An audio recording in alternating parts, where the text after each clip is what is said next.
जोशी जी, मैं वही कि जब से लोकसभा चुनाव का परिणाम आया तब से मैं इन सब चीजों को देख रहा हूं और दो विपरीत स्थितियां हैं, इसलिए आपसे सवाल कर रहा हूं। अन्यथा आज का विषय आपसे और कांग्रेस से सीधे नहीं जुड़ता, लेकिन मैंने चूंकि दो विपरीत स्थितियां देखी। आपकी सरकार में सबसे बड़ी समस्या ये होती है कि कार्यकर्ता ही एडमिनिस्ट्रेशन चलाने लगता है, वो फाइल ही खींच लेता, कहता लो मैं दस्तखत कर दूं। क्या पता लगा कलेक्टर नीचे बैठा और जिला अध्यक्ष ऊपर है, युव जनसभा का वही दस्तखत किए दे, अलॉटमेंट किए दे रहा। ऐसा ना कहते, हमने ये थोड़ा हास्य में बता दिया, लेकिन ऐसा ही होते मैंने देखा। जोशी जी, आपका एक उदाहरण दे दूंगा, मैं कोई बात नहीं हवा में थोड़ी कहता, लहजा मजाक का आज का है मूड मेरा, लेकिन मैं बता दूं उदाहरण। कमरा बंद करके तो अधिकारी पीटे हैं, बोले कमरा बंद करो, मार सटासट मार सटासट। क्या आईएएस आपके यहां ये समस्या और इनकी यहां उल्टी समस्या। क्या ये कहते दरोगा हमको घुसने नहीं दे रहा, कार्यकर्ता कहता तो फिर हम वोट क्यों देंगे, हम क्यों प्रचार करेंगे। इसका समाधान कैसे हो कि ना तो अधिकारी के टेटुआ पे चढ़ो है कि घेटू पकड़ लो, और ना ऐसा भी ना हो कि अधिकारी ने कार्यकर्ता को देखते भगा दे और अपमानित करे। जोशी जी, नहीं, आपको उसकी वैक्सीन खोजनी है कि कार्यकर्ता मेज पे ना बैठ जाए, और इनको ये वैक्सीन खोजनी है कि कार्यकर्ता का अपमान नहीं हो। जोशी जी। अमिताभ जी, आज वैसे तो आज आपने विपक्ष के लिए कुछ रखा नहीं है, सारा तो मसाला आज आप ही खा गए। मैन ऑफ द मैच पहले ही आप हो गए, क्योंकि आप पुराने खिलाड़ी हैं, 30 साल से राजनीतिक जीवन में। अगर हम लोग हैं तो आप पत्रकारिता में हैं, तो आज अब विपक्ष का काम भी आप नहीं कर रहे। लेकिन जितना मैं समझ पाता हूँ, जितना मैं देख पाता हूँ भारतीय जनता पार्टी को, तो मैं देख पा रहा हूँ ये जो दिल्ली और लखनऊ की जो लड़ाई थी, अब उसके बाद एक नई लड़ाई मैं भारतीय जनता पार्टी में देख पा रहा हूँ, वो है संगठन वर्सेस सरकार की लड़ाई। और ये सब जो स्थितियां बनती हैं वो बनती हैं जब चुनाव का परिणाम आ जाता है, उपचुनाव का परिणाम आ जाता है। तो इस तरह की जो शैली होती है सत्ताधारी पार्टी में, वो निश्चित तौर पे आती है कि कार्यकर्ता की याद आनी लगती है। और कार्यकर्ता की याद आ रही है तो कार्यकर्ता जो समस्याएं बेसिक आपने बताया, थाने, चौकी, निगम, जहां भी उसके काम होते हैं, उससे परेशान तो है ही, साथ में एक चीज से अमिताभ जी परेशान है। वो चीज से परेशान है भारतीय जनता पार्टी में कि उसके जो घर में बेटा बैठा है या बेटी बैठी है, उसकी भी परीक्षा लीक हो रही है। उसके घर में भी पत्नी उसको बार बार महंगाई पे ताना तक, उससे भी भ्रष्टाचार की फीस 4 गुनी ज्यादा ली जा रही है। तो जब ये बातें होती है तो उसका मनोबल टूटा होता है कि अधिकारी उसके सुन नहीं रहते होते हैं, उसको ताने मार रहे होते हैं, घर वाले भी उसको ताने मान रहे होते हैं, तो स्थिति बड़ी विस्फोटक हो जाती है। मैं इसको जितना मेरा एक छोटा सा 3 दशक का अनुभव है इतना समझ पाया। और आप आज आपने हमारे राजनीतिक दल के बारे में बात कही कि आपको भी वैक्सीन की जरूरत होती है, और आपने कहा कि इनको भी एक ऐसी वैक्सीन की, बिल्कुल न्याय संगत बात है, इफ एंड बट नहीं, बिल्कुल सीधी नकेल आपने कस दी है। निश्चित तौर पे कहना चाहता हूँ कि हमारे दल में कार्यकर्ताओं का कुछ ज्यादा ओवर कॉन्फिडेंस के शिकार हो जाते हैं या थोड़ा सा ज्यादा मनवाने लगते हैं। निश्चित तौर पे इस पे हम लोगों को काम करने की आवश्यकता है। मैं बार बार कहना चाहता हूँ, आपके चैनल में स्वीकार भी करता हूँ, क्योंकि मैं तो बहुत कुछ आपसे सीखने जी की बिल्कुल ठीक बात है। मुझे याद है लोकसभा चुनाव के अंतिम चरण का वक्त था, तब अखिलेश जी ने एक किसी सवाल के जवाब में कहा कि आपको कुछ ऐसा मलाल है कि जो ना कर पाए हो इस चुनाव के दौरान। तो बोले हाँ, समय कम रहा तो हम अपने कार्यकर्ताओं को ट्रेनिंग कम दे पाए, उसकी जरूरत है। वो है क्योंकि आपके शासन में ब्यूरोक्रेसी त्राहिमाम कर जाती है, इनके शासन में कार्यकर्ता त्राहिमाम कर रहा है। दोनों एक्सट्रीम है, दोनों ठीक नहीं लोकतंत्र में ना। आपके यहां डर के मारे अधिकारी ऑफिस नहीं आता, कहता भैया युव जनसभा के वो अध्यक्ष जी बैठे, वो जाएं तो हम आए। ये भी समस्या है। खैर, केवी त्रिपाठी साहब।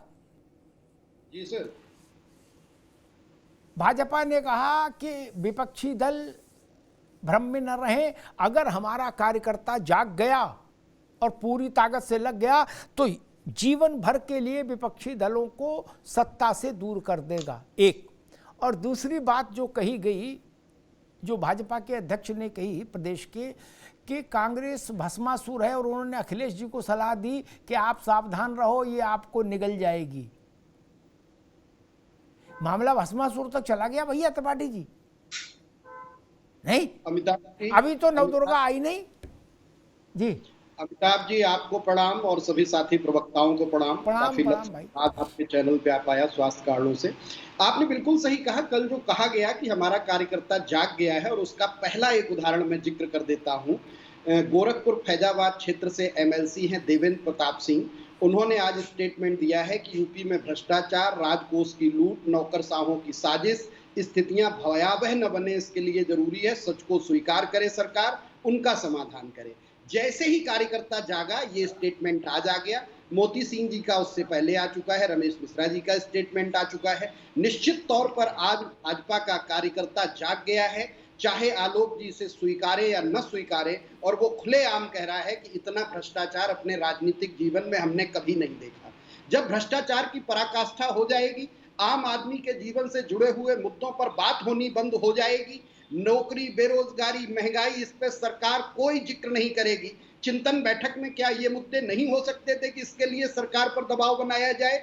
लेकिन जब आप अपने मुंह मियां मिट्ठू बनते रहेंगे, जीवन की समस्याओं से रेत में गर्दन छुपा के बचने की कोशिश करते रहेंगे, पुलिस भर्ती की तारीख घोषित नहीं करेंगे, आरओ यारो की तारीख नहीं घोषित करेंगे, तो आपका यही हाल होगा। इसके लिए चाहे देवतुल्य कार्यकर्ता को तिलक माला, चाहे जो कर लो आप, चाहे संगठन और सरकार के बीच में सामंजस्य और लड़ाई खोजते रहो, लेकिन जब तक आप जीवन की समस्याओं को नहीं सुनेंगे।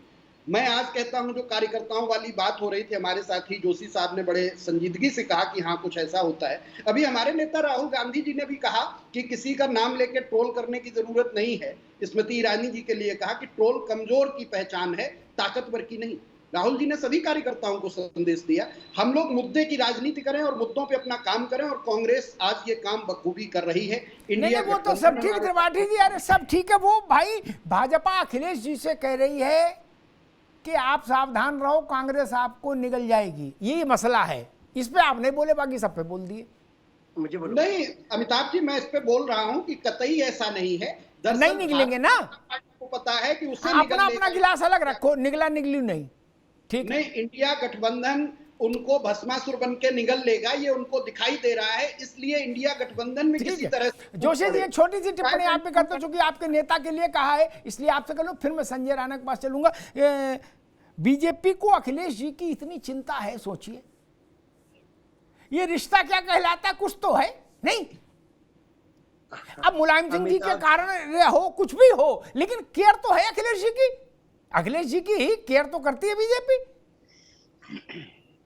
अमिताभ जी, भारतीय जनता पार्टी का जो इतिहास है वो डिवाइड एंड रूल से शुरू होता है और इसी पे परिपाटी पे ये चलती है। इनको याद कर रहे हैं, इन्हीं के एक पुराने साथी हैं, वो ढूंढ रहे हैं, इनको बहुत बुरी तरह से लगे हुए हैं। मुकेश साहनी साहब, वो भस्मासुर बन गई थी भाजपा उनके लिए। उनके 4 में से 3 विधायक इन्होंने तोड़ दिए तब जब वो इनके साथ खड़े थे। तो देश जानता है, प्रदेश जानता है कि भस्मासुर कौन है। भारतीय जनता पार्टी असली भस्मासुर है। इसलिए इनसे कहते हैं कि अपनी चिंता कर ले, अपने आप को नया दल ढूंढ ले जिसको ये तोड़ने की स्कीम अमित शाह जी बना चुके जोशी जी एक मिनट। लेकिन कल बीजेपी के मंच से कहा गया कि हम भतीजे से कहना चाहेंगे कि आंख खोली रखो, कांग्रेस भस्मासुर है। अब इतना लाड़, इतना दुलार नहीं, आपकी केयर तो कर ही रही है इस मौसम में भी। अमिताभ जी, हम कह रहे हैं ना, ये डिवाइड एंड रूल वाली पार्टी है। ये इनका इतिहास ही यहाँ से शुरू होता है।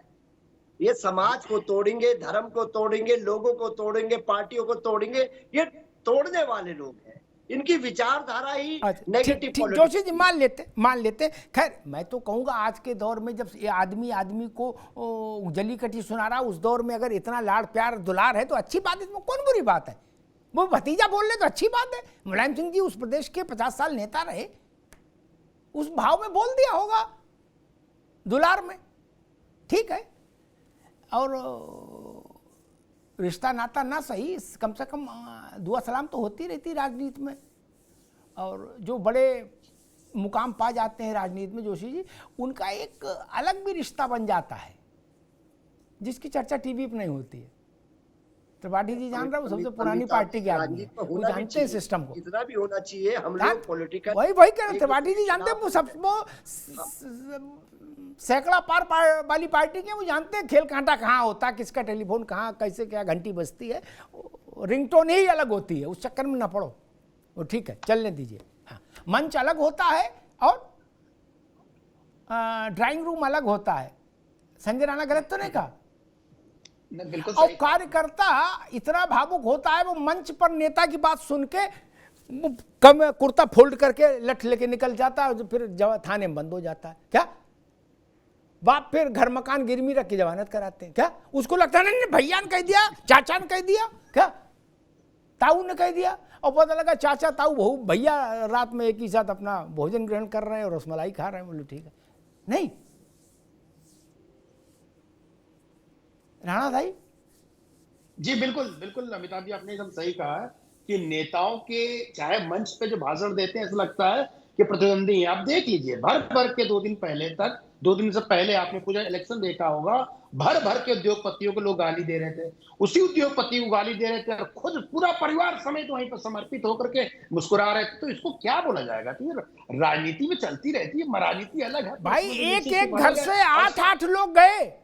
हमारे यहाँ फर्रुखाबाद पुराने दौर में होता था कि भाई चूल्हा नहीं जलेगा, ऐसा न्योता होता था। क्या ऐसे न्योते में गए 8-8 लोग। बिल्कुल बिल्कुल। हाँ। समाजवादी के ले लीजिए, चाहे आरजेडी के ले लीजिए, सारे लोग वहां पे एकत्रित थे, चाहे कांग्रेस के ले लीजिए। सब इसमें कोई बुरा बोलने वाली बात नहीं है कि भाई ठीक है, अपने उनके रिलेशन है, मंच पे गाली दे रहे, लेकिन आम जनता के को कितना भ्रमित किया गया, उनको गाली दे करके, और खुद जाकर के बढ़िया मलाई और कोफ्ता खा रहे थे वहां पे। तो ये चलता रहेगा। देखिए ऐसा है कि सबकी बातें बड़े ध्यानपूर्वक मैं सुन रहा था। देखिए सब लोग ये बोल रहे हैं कि राष्ट्र निर्माण में काम करेंगे, तो अगर मैं बोलूं आरएसएस नो डाउट राष्ट्र निर्माण के लिए काम कर रहा है, निस्वार्थ कर रहा है, झोला लेके अपने कार्यकर्ताओं के सोता है, वहीं पे झोला लेके खाता है। लेकिन अगर कोई राजनीतिक पार्टी, चाहे वो भारतीय जनता पार्टी हो, ये बोले कि राष्ट्र निर्माण के लिए बात काम कर रहे हैं, तो ये मानने को मैं तैयार नहीं हूं। देखिए जो दुर्दशा हुई है भारतीय जनता पार्टी के समय प्रदेश हो चाहे देशव्यापी हो, तो कहीं ना कहीं इसके लिए ये नेतृत्व है, ये लीडरशिप है, लीडरशिप नहीं बोलूंगा, ये जो नेता है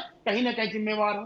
ये कार्यकर्ता तो छोड़ दीजिए, आम जनता से सीधे मुंह नहीं बात करते हैं, अपने आप को मोदी से ऊपर समझ लिए हैं, मोदी तो इनसे नीचे है, लगता है मोदी काम करेगा और ये बैठ के खाएंगे। आप अमिताभ जी देख लीजिए, कोई भी स्कीम आई हो, बोलते हैं आरक्षण हटाने की बात हुई है, तो आरक्षण हटाने पर अगर चर्चा हुई है, आप जनता को समझाने में कहीं फेल हो गए। इतना बड़ा संगठन, 17 करोड़ लोग हैं, और आप 8 करोड़ 24 करोड़ लोगों को समझा नहीं पाए। तो समझना पड़ेगा कि कहीं ना कहीं त्रुटियां हुई हैं। और आज भी जो चिंतन और मनन चल रहा है, जो शिविर चल रहा है, ये पिछले महीने में चला था, लेकिन शिविर चलाने से नहीं होगा।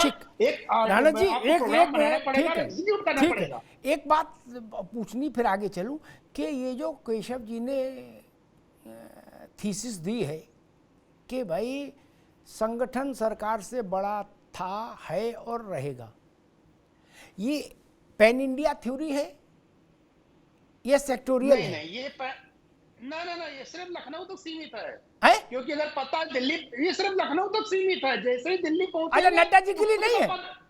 ना दिल्ली में तो पहुंच ही नहीं सकते, हिम्मत ही नहीं है इनकी नौकरी चली जाएगी, कल से नेता नहीं रहेंगे, भूतपूर्व नेता हो जाएंगे। तो ये जो संगठन में चल रहा है उत्तर प्रदेश में, अंतर्द्वंद चल रहा है आपस के नेताओं में। आपको पता है किसके बीच किसका चल रहा है, कौन कहां से डायरेक्ट हो रहा है, कौन कैसे काम करवा रहा है। तो दिल्ली तक नहीं आएगा, नोएडा बॉर्डर पे खत्म हो जाता है सारा। संगठन बड़ा, नोएडा बॉर्डर पे खत्म। दिल्ली में संगठन नहीं बड़ा, नेता बड़ा, प्रधानमंत्री बड़े, बाकी मंत्रीगण बड़े, सब लोग बड़े हैं, बाकी कार्यकर्ता छोटा है। तो वो दिल्ली में नहीं लागू होता है, ये सिर्फ नोएडा तक लागू होता है। नोएडा के बाहर साहब दूसरा रणनीति लागू हो जाती है, और इसको बोलने में मुझे कोई गुरेज नहीं है। यही कारण है कि आज के दिन में इस पार्टी का ये पतन हो रहा है। जो पार्टी इतने बहुमत नंबर से आगे आई थी और तकरीबन 300 प्लस सीट से जाना चाहिए था, उसको 240 सीट मिली। कहीं ना कहीं आपसी अंतर्द्वंद कहीं ना कहीं उसको इस पार्टी को इस तरह पे पहुंचा दिया है। तो देखिए हम तो कहते हैं सिंपल, कांग्रेस को छोड़ दीजिए, समाजवादी को छोड़ दीजिए, आप सिर्फ अपने काम कीजिए, जनता के बारे में सोचिए, जनता तक बातें पहुंचाइए। आप एयर कंडीशन के नेता मत बने रहिए